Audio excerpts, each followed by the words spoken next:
Hey everyone, I'm here today to bring you some good news, and that is the March of the Mammoths Readathon will be returning for another round this March 2020.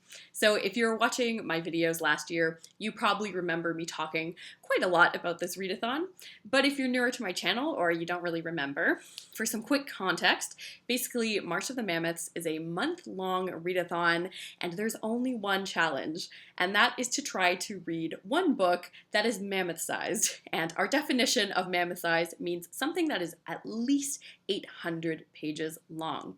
So this readathon was created by Jason from the channel Old Blues Chapter and Verse. I will link his information down below. And last year, Jason kindly invited myself and Lukash from the channel Totally Pretentious to co-host alongside him. And we all had so much fun participating in this readathon that we wanted to run it again this year so that the march could continue forward. And basically the inspiration for this readathon is to come together as a community of readers in order to support and encourage each other to read the books that we've either been afraid about or intimidated by, or the books that we know that we're going to love, but we've just been putting off for far too long.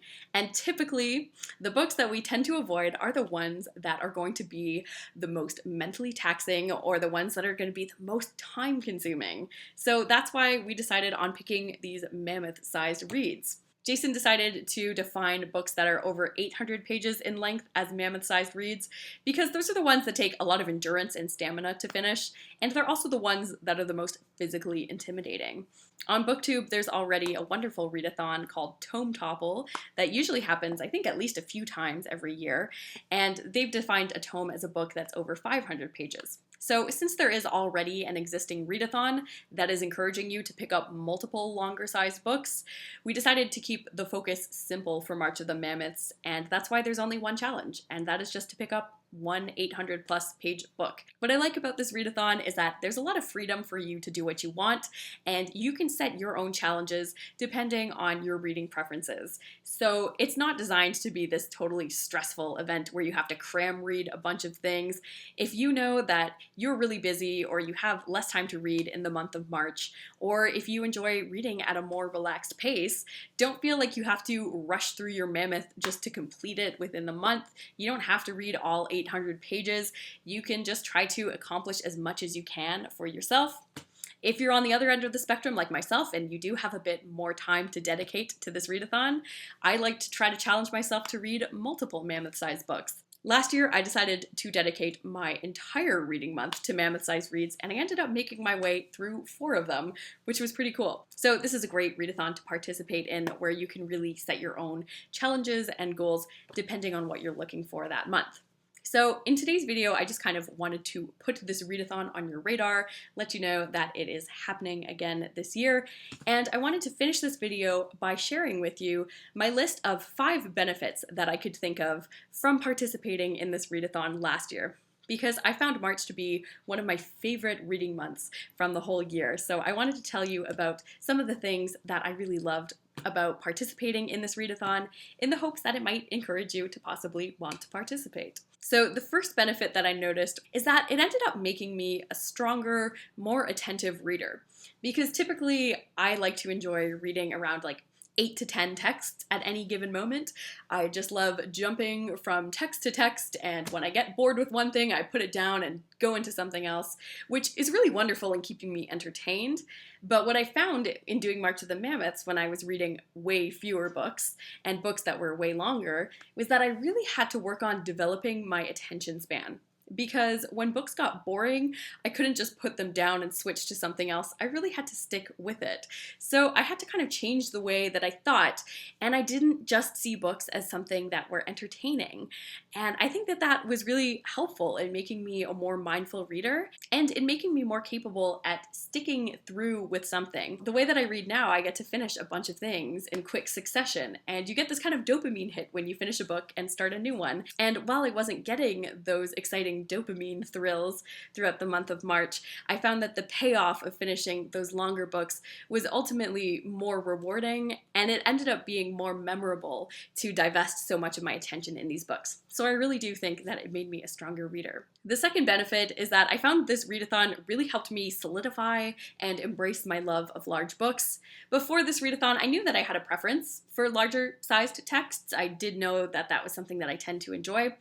But I think before this readathon, I always had a bit of a reluctance, or in some cases, a fear of reading something that was truly giant. But I had such a positive reading experience that now I am much more joyful and excited about picking up larger texts. I don't see it as something that I need to save for the distant future. I am more likely to reach for larger things now because I just find that those are the books that I find the most meaningful to me. If you look at my list of my favorite books from 2019, a lot of those books are definitely on the larger side, and I think my readathon in March really helped encourage me to just continue to pick up large books throughout the rest of the year.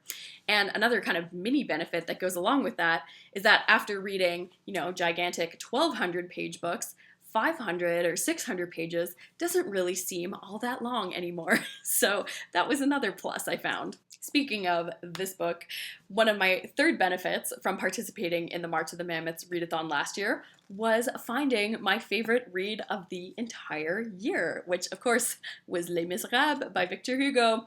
Would not have picked this book up if it were not for the March of the Mammoths challenge. I didn't actually have that strong of an interest in reading it. It was just huge, so I thought it would be fun to check out for this challenge. There were also multiple points in the first half of this book where I was having a difficult time connecting with the text, and I was finding it pretty boring and overwritten. And I think if I had read it at any other point in the year, I might have just put this book down at those boring moments and maybe not have picked it back up again. But because I was committed to finishing this book by the end of the challenge, instead of just walking away when I was feeling disengaged, I had to power through it and push ahead, and that ended up making me totally fall in love with this book by the end. So I'm really glad that I had this readathon to encourage me to push through this book. I don't know whether I just developed Stockholm Syndrome or I just learned to love Hugo's prose style, but this ended up being an awesome read by the end. The fourth benefit I found is that I became more connected to the booktube community, which was really cool. I got to know a lot of people better because they were sharing their experiences about how their reading was going, and I really liked being able to use each other as a community to motivate ourselves, especially in the second half of the readathon when the excitement kind of wears off and you're still trying to get through these long books. It was really nice to have chats with people and to kind of encourage each other and check in and see how things were going with the readathon. So I felt like I got to know people who watch my channel a lot better, and I really enjoyed that experience. And just, I'm nosy, so I liked seeing what other people were reading for this readathon and hearing how their thoughts were on these long books, because unfortunately we don't all have unlimited time and we can't read all of the 800 plus page books. So it's really cool getting everyone else's updates so you can almost vicariously experience what it's like to make your way through all of these other types of mammoth-sized reads. The fifth and final benefit that I wanted to mention is the sense of accomplishment that I felt at the end of this readathon. So what I liked about this sense of accomplishment was that it was not tied to numbers. Because I think, if you watch booktube videos or if you spend a lot of time on Goodreads, you can get kind of caught up in this mentality that numbers equals a successful reading month. So the more things that you read, the better of a reading time you're having. And that just wasn't true, because in March, I only finished 4 books. And yet it was one of my most memorable and rewarding reading months of the entire year. And it had nothing to do with numbers or stats or anything. What I liked about this readathon is that I was still able to really challenge myself as a reader and to try something completely different. And that's kind of where my feelings of accomplishment came from, was in trying something new, growing as a reader, finding some new favorite books, and having just a really memorable and rewarding time. It really had nothing to do with how many pages I ended up reading. So those were some of the benefits that I could think of from participating in this readathon last year. I had a really good time, and I hope you'll consider joining us along on the march this year. So let me know in the comments down below if you're interested in participating. If you want to talk about this event on social media, feel free to use the hashtag Marching Mammoths. I'm not active on a lot of social media myself. You can find me here on YouTube, and I'm trying to be a bit more active on Goodreads, so I will link my page down below if you want to add me or follow me on there. That would be cool. As for my TBR, I haven't fully decided yet. I think I would like to try to read multiple Mammoths again in the month of March, but I think I'll try to decide closer to the end of February so that I can read something that I will actually be in the mood for in March. So look out for a TBR video closer to the end of the month. So that's it for me today. Thanks so much for checking out this video, and I hope that you will consider marching along with us for March of the Mammoths 2020. Take care.